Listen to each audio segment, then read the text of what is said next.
So, kamusta po mga ka-Streetwise? Ako po si Takeru Miyamoto at welcome po sa aking munting channel. So, mga kababayan, no, alam naman po natin na sa 2028, mukhang sa ngayon hindi pa po malinaw kung sino po yung itataas na kamay ni PBBM na posibleng pumalit sa kanya. Kung ako nga lang yung tatanungin ninyo mga ka-Streetwise, mas gusto ko mag-extend pa si PBBM.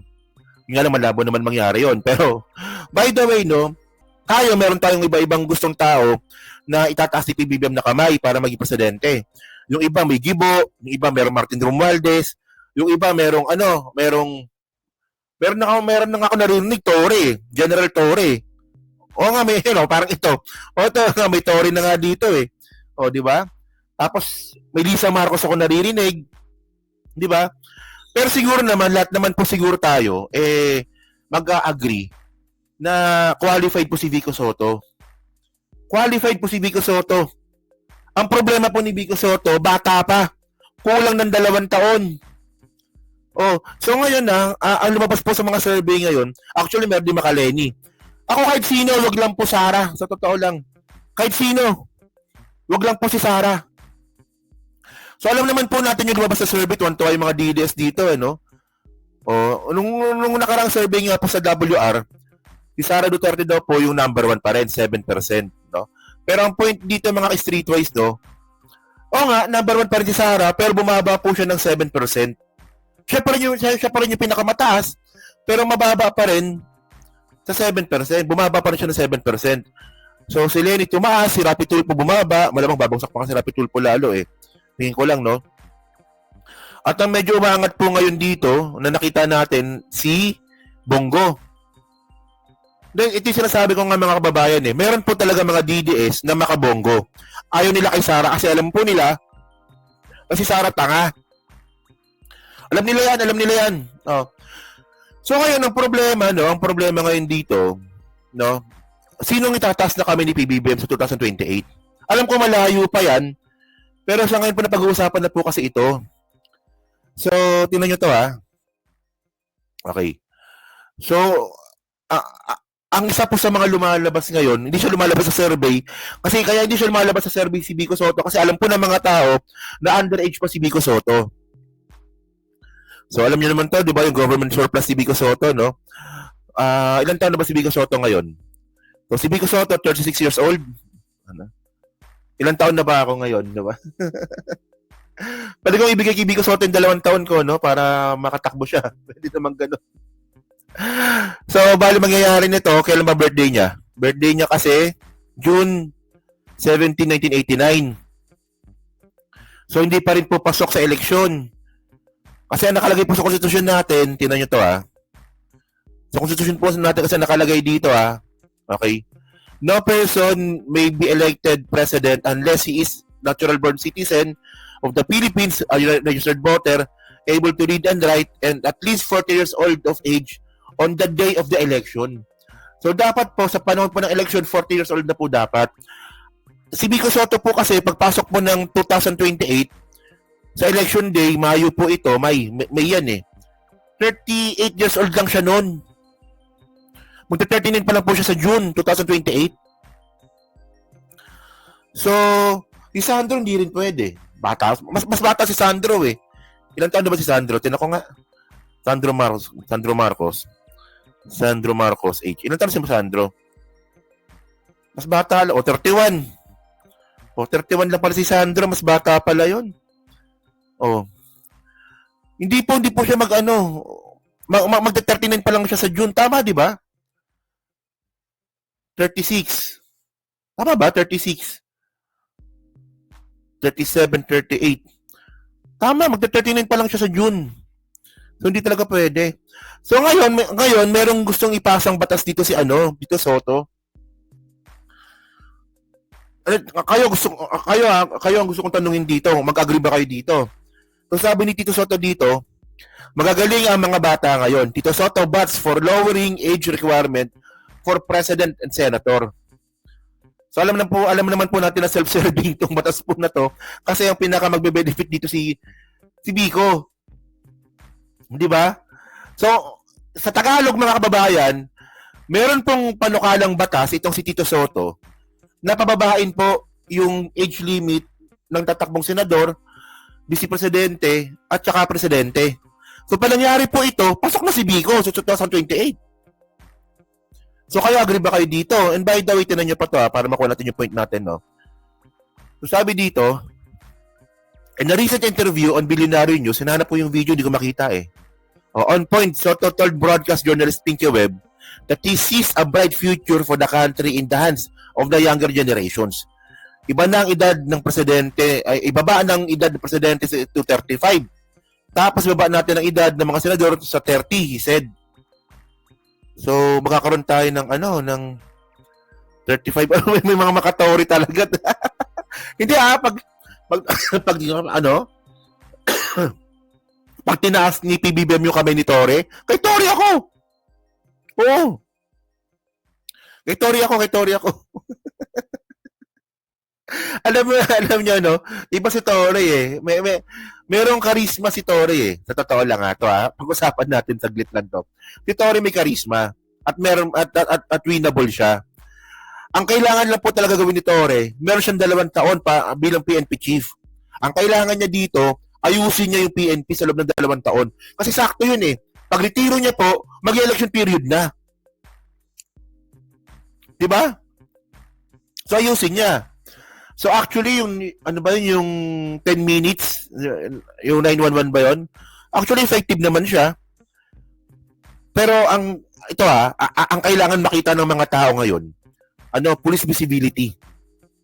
Diba? Police visibility. Ay, si Tore hindi na kailangan ng age limit kay Tore. Ano ba yan? 55 na si Tore eh. Hindi, ang kailangan talaga gawin ni Tore talaga, police visibility. Ipakita niya sa tao talaga na actually, merong bagong balita dito Kakaano ko lang eh. Bumaba po yung krimen ngayon. Kaya, crime rate down. Ito, bumaba siya Ito, share ko lang sa mga makatore share ko lang Hindi ko naman dapat topic si Tore. Nakita ko ang dami nagko-comment ng Tore. Sige. Pagbigyan natin. Ngayon, ito Ito pwede to. Pwedeng gamitin ni Tore ito sa sa yan. Okay.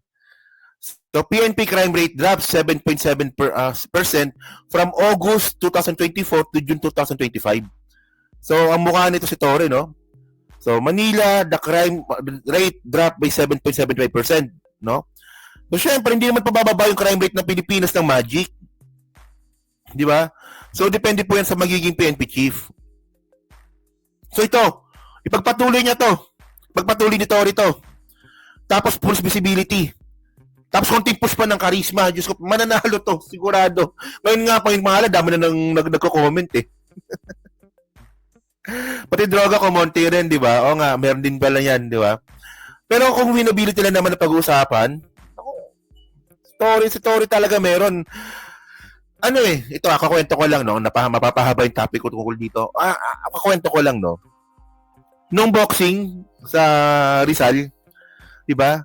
Grabe po yung sigawan ng mga tao nun nung pumasok si Tore sa ring. Kita mo talaga yung karisma ni Tore. Iba yung dating eh. Iba yung dating talaga. Kaya, ayan. So, hindi na po kailangan ng age limit ni Tore. Pasok na po yun si Tore. Balik tayo sa topic natin, di ba? Okay, game. Pumunta ba kayo noon? Sino pumunta doon? Baka may pumunta dyan, nung boxing ni Baste. Kung may pumunta doon, press 1 kung pumunta kayo doon. Baka nakita nyo kami doon nila, Mike. So, sabi pa dito, na-continue natin, ibaba na ang edad ng presidente to 35. Tapos babaan natin ang edad ng mga senador sa 30. He said, magaling ang mga bata ngayon. Yung mga Gen Z, mga millennial, mga galing. Ibigay natin sa mga kabataan ang pagpapatakbo nitong bansa, baka siguro matino pa ang mailagay natin. So, ito added. So, when asked about criticism that the proposal was intended to allow his nephew, so ito talaga magiging tanong dito eh. Kasi magbe-benefit dito si Vico Soto eh. Di ba? Pasig City Mayor Vico Soto to run for an higher office. Soto replied, sabi ko na mag-iisip sila ng ganun eh. Hindi ko iniisip si Vico nun. So, then, ang tanong ko sa inyo, naniniwala ba kayo doon na hindi intensyon ni Tito Soto na kaya papababain yung age limit ng mga presidente, hindi niya lang iniisip si Vico Soto? Wala kayo doon? Hindi, tayo, Tito Soto, ano tayo, ha? Tito Soto, ano tayo? Kumbaga, ano ba? Supporter tayo ni Tito Soto. O, kasi mukhang okay naman siya ngayon doon. Pero naniniwala ba kayo na pabababain ni Tito Soto yung age limit ng presidente na hindi niya inisip si Vico Soto? Parang wala po na. Ko naman. Come on. Come on. Di ba? So ngayon, no, kasi ito po kasi, no, actually marami nagpo-push nito eh. So, ito share ko lang tong video ni Vico Soto, no, one time lang. Sige. Forward participatory governance, if we want to strengthen CSO participation, empower CSOs, and the ordinary citizen in general, sa tingin ko, pinaka-importante po talaga bahagi. The first step, kailangan malinaw muna tayo. Bakit pa natin ginagawa ito? Ginagawa natin to hindi lang para makaporma tayo ng maayos at makakuha ng galing Book Award. Hindi natin to ginagawa. Although, sana, di ba? Pero hindi po yan yung dahilan kung bakit natin ginagawa ito. Una, nakikita natin sa buong mundo, pagka malakas ang people's participation, mas mabilis ang pag-unlad, at yung pag-unlad ay mas inklusibo, mas walang nakakaligtaan, nasasama po lahat, mas nabibigyan ng pagkakataon lahat. Cervera po yun. Cerveza beer yun eh. O hindi uminom si Mike, so totoo lang. Dati uminom ng alak, ngayon hindi na umiinom. O si Mike, oo. So kaya ko lang shinare po kasi ito mga kababayan, no. Isa po sa nagustuhan ko kay Vico Soto, no, yung transparency. Ito po talaga pinaka-importante mga kababayan, no. No, naniniwala po ako no na ang pinaka-transparent po talaga ng mayor sa Pilipinas ngayon si Vico. Siya lang gumawa nito eh. Pati nga po yung sobrang pera ng Pasig City, nilabas niya eh. O may sobrang tayong pera, ganito karami. Di ba? Pati nga po yung sa budget deliberation, ang gusto po ni Vico Soto, ipasok din po yung mga tao. Maging aware at makisali po yung mga kababayan natin sa Pasig sa budget deliberation. So para sa akin, okay po yun. Di ba? Well, kung gusto nyo pa si Torre, okay lang din. Pag sa tira si PBBM na kamay, kay Torre tayo. Pero by the way, no, kaya ko nga naisama yan kasi, naalala ko po yung, ito rin po kasi ginagawa ni Martin Romualdez ngayon eh. Ito may singit ko lang, no. Kasi po, ito So, ito na meron silang agreement noong kailan ba to? August 15 pa to eh. Civil society groups get observer role. Ngayon lang po mangyayari po ito. Natatawa si Mamu. Love na love si Torre talaga. Hindi, pero ito actually ngayon lang po mangyayari po ito, no. Yung civil society po, papasok po bilang budget observer. Importante po ito mga kababayan. At least po alam po ng mga kababayan natin at alam po natin kung paano po ginagawa yung budget. Nasasanay na po kasi tayo talaga mga kababayan no, na bahala na yung mga congressman dyan.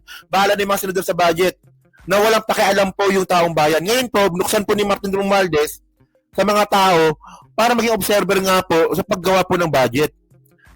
Sinimulan po ito ni Vico Soto. O ngayon ginagawa po ngayon dito sa Congress ngayon. Pero lang si Malutikia, huwag niyo isama yun. Puta, propagandist yun eh. Ito mga civil groups kasi ito. In an unprecedented move. Unprecedented, ibig sabihin, ngayon lang mangyayari ito. Congress has further opened budget proceedings to civil society watchdog. Ang tanong dito kay Chis Escudero, kaya nyo bang gawin to? Magagawa rin po ba ito sa Senado? Chis, mga senador. Puta, alam nyo kasi, ang problema lang po talaga dito kay Romualdez, no? Wala lang talagang PR. Mababa po talaga yung PR, yung charisma mahina. Pero kung trabaho lang pag-uusapan natin, mas di hamak naman po na naayos po ni Romualdez po yung Kongreso kumpara pa sa ginagawa po ni Chis Escudero ngayon na pambababoy sa Senado. Di ba? Tingnan nyo unprecedented po ito ngayon na nangyari ito. Na mangyayalam po yung civil society sa budget po na Pilipinas. Dapat dati pang ginawa ito eh. Kasi nga, nangyari kasi dito, no? Civil society watchdog in the bid to build public trust in the process that had been riddled with allegations of corruption and secretive last-minute manipulation. So tandaan din po natin mga kababayan, no, pati rin po yung BICAM, bubuksan din po ito. Ewan ko lang si Chis kung papayag. Puta, sa totoo lang mga kababayan, no? Dati na po mayabang si Chis. Dati na po siyang mayabang, pero mas lalo po siyang yumabang nung naging Senate President po siya. Oh. So ngayon isa pa, no, at syempre ang kailangan talaga dito magkaroon ng observer po talaga sa budget kasi nga po ito po yung pinakamalaking budget po sa history ng Pilipinas. Every year naman nangyayari po 'yun, di ba? So next year po 2026 ang budget proposal po kasi 6.7 trillion.